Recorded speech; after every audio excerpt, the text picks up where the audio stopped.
Xin chào các bạn, hôm nay thì được theo yêu cầu của các bạn thì mình sẽ làm bánh đúc mặn. Thì mình chuẩn bị đây là bột gạo. Mình sẽ lường một chén vậy nè các bạn, là 100g cho một chén. Thì một chén này mình sẽ bớt nó ra nè, tại vì một gói tới 400g mình chỉ dùng 300g thôi. Và đây là 50g bột năng thì tương đương là nửa chén ăn cơm. Rồi cái phần còn lại là 300g nè, mình sẽ cho vô đây. 50g bột năng cho vô luôn. Chút xíu muối để cái bánh nó ngon thì khoảng 1 muỗng cà phê á. Rồi các bạn trộn cho cái bột này nó đều với nhau. Mình trộn vậy là được rồi. Mình sẽ cho vào đây nửa lít nước cốt dừa. Nước cốt dừa này các bạn có thể dùng 400g dừa mình nạo ra mình vắt, hoặc là một trái dừa lớn á. Mình sẽ lường nước vào đây thêm 600ml nước lọc nữa. Thì mình dùng nước lọc là 600 và dừa là 500, tổng cộng là 1,1 lít nước. Thì mình dùng tỷ lệ là 1 bột và 3 nước. Rồi các bạn sẽ khuấy đều nè, cho bột này nó tan đều ra. Cái nước cốt dừa của mình rất là béo, vì mình cho nước cốt dừa ép đó. Rồi mình sẽ để bột ở đây 30 phút cho bột nó nở đều. Sau khi mà được 30 phút rồi nè các bạn, bột lúc này nó nở và nó lắng cái phần cặn đáy xuống dưới cái thau rồi nè. Mình sẽ cho vào đây 1 muỗng canh dầu ăn. Rồi mình sẽ trộn đều.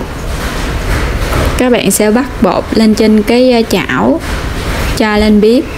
Mình sẽ để lửa nhỏ, từ từ thôi, lửa trung bình để mình lấy trùng bột. Các bạn khuấy liên tục. Bột nó rất là dễ bị bám dưới cái đáy chảo. Và mình để lửa trung bình. Mình khuấy một hồi thì bột bắt đầu nó có cái dạng sệt sệt nè các bạn. Mình thấy bột lúc này nó nặng tay và bột nó lấy trùng được khoảng chừng 3 đến 40% bột chín. Như vậy là được rồi ha. Các bạn thấy nó đông đông vậy là được rồi nè. Rồi mình tắt bếp. Mình chuẩn bị một cái sửng hay là cái khuôn gì đó, các bạn có cái nào mình dùng cái đó. Rồi mình dùng thêm cái miếng giấy nướng này nè để mình lót lên cái khuôn, để cho cái khuôn của mình nó không có bị dính bánh á. Mình lót xung quanh vậy nè, để bánh nó một hồi lấy ra dễ dàng. Rồi các bạn sẽ cho bột vô đây.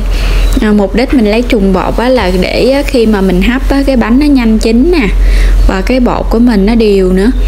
Bởi vì trong lúc mình hấp á, cái phần bột thì nó bị lắng xuống dưới, ở trên là cái nước trong, nên cái bánh của mình nó không đều. Và mình sẽ đem đi hấp. Bắt trước một nồi nước sôi nha các bạn. Rồi mình sẽ cho cái sửng bánh vô mình hấp. Các bạn phủ một cái khăn vậy nè, để cho nước mồ hôi nó không nhiễu xuống bánh, làm cái bánh nó bị nhão. Đậy nắp lại và mình hấp với cái khuôn này là 40 phút với lửa trung bình.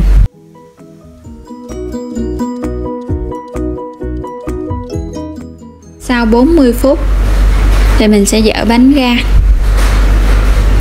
Bánh của mình á, mình sẽ dùng một cái que này mình ghim vô không dính bột là bánh đã chín hoàn toàn. Rồi các bạn để cho bánh đây nó nguội.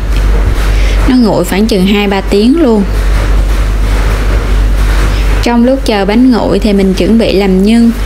Ở đây mình chuẩn bị là 500g, gồm 2 loại củ sắn và củ cà rốt.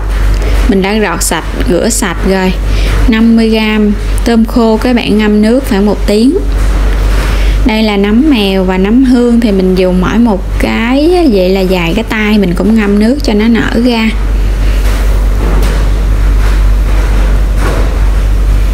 Một 100g thịt nạc xay, hay là chọn cái thịt vai heo á. Rồi bây giờ các bạn sẽ đi chặt cái củ sắn này ra. Có cái củ sắn á các bạn, mình xào cái nhân á, nó ngọt và nó giòn giòn nữa. Mình sẽ cắt sợi sợi cái củ sắn nè. Các bạn sẽ cắt lại thành hạt lựu. Hạt lựu vừa vừa thôi, đừng có lớn quá thì nó lâu chín. Cho hết vô cái gỗ. Cà rốt cũng vậy, các bạn cũng cắt hạt lựu luôn. Rồi mình cho vô, mình cắt cho hết. Cái phần tôm khô các bạn sẽ lấy một ít để mình băm nhỏ nhỏ, mình cho vô cái nhân thì cái nhân của mình nó có màu đẹp và nó ngọt hơn nữa. Nấm mèo, nấm hương mình sẽ cắt nhỏ nhỏ, cắt nhuyễn nhuyễn đó các bạn, cũng đừng có cắt nhuyễn quá, mình cắt vừa vừa thôi. Rồi mình cho vô đây. Hành cũng sẽ cắt nhỏ nhỏ luôn, hành này chút nữa mình sẽ cho vô nhân cho nó thơm. Cho dầu ăn vô cái chảo nè, các bạn sẽ cho vào đây 3 tép tỏi băm nhỏ, mình phi cho tỏi này nó vàng thơm. Sẽ cho vào đây 1 muỗng canh dầu điều để có cái màu đẹp cho phần nhân. Dầu này thì các bạn có thì cho, không có thì thôi. Rồi mình sẽ cho thịt vô.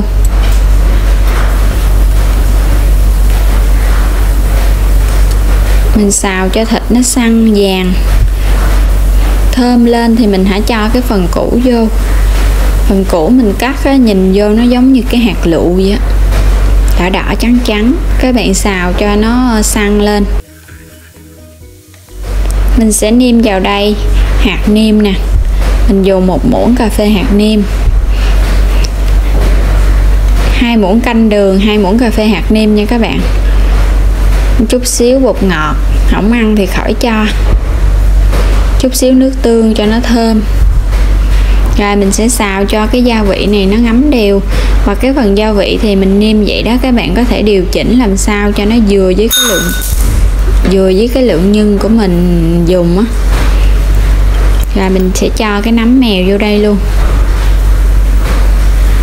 Cái nhân của mình lúc này nó có cái màu đen đen đẹp đẹp rồi nè. Cho tôm khô vô, mình xào sơ. Khi mà thấy cái phần củ sắn nó đã chín phân nửa thì mình hãy cho tôm khô vô. Cái phần tôm băm hồi nãy mình cũng cho vô đây luôn. Có cái tôm băm này vô nó có cái màu đẹp. Rồi các bạn cũng xào. Mình xào cho cái củ sắn nó chín và nó cũng có cái độ giòn giòn thì nó mới ngon nha các bạn. Lúc này mình sẽ nêm lại coi nó vừa ăn chưa. Rồi mình sẽ tắt bếp cho hành lá vô và cho vào đây một chút xíu tiêu cho cái nhân nó thơm. Rồi xong rồi, bây giờ các bạn sẽ để đây.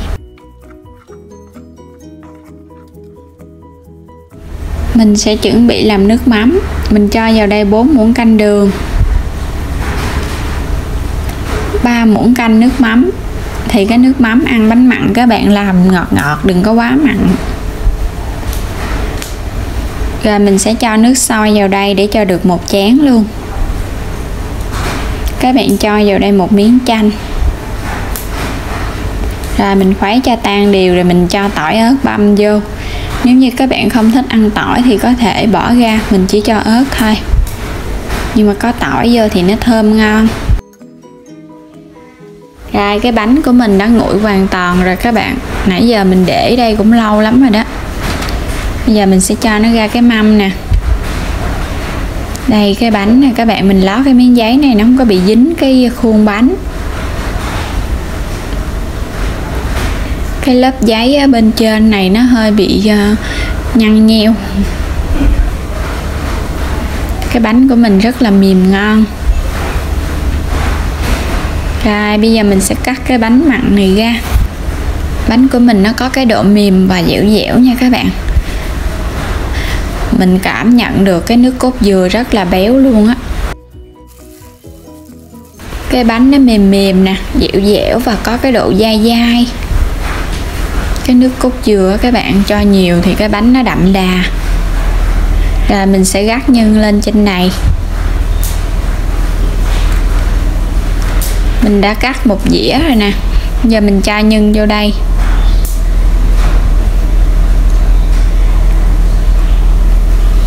Cho lên đây một chút xíu rau thơm, dưa leo. Các bạn ăn nào mình cho đó. Đây cái bánh mặn này các bạn. Bánh đúc mặn với nước cốt dừa.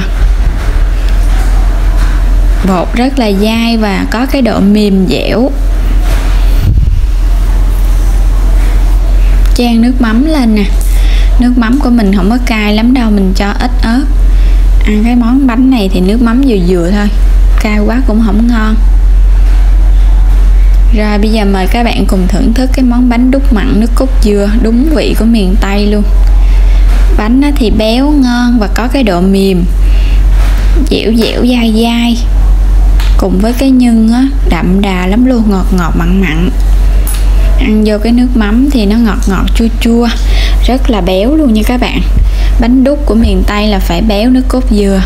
Rồi mình chúc các bạn có ngay một cái món bánh đúc ăn theo cái công thức rất là đơn giản, và nhớ đăng ký kênh ủng hộ mình nữa nha. Cảm ơn các bạn.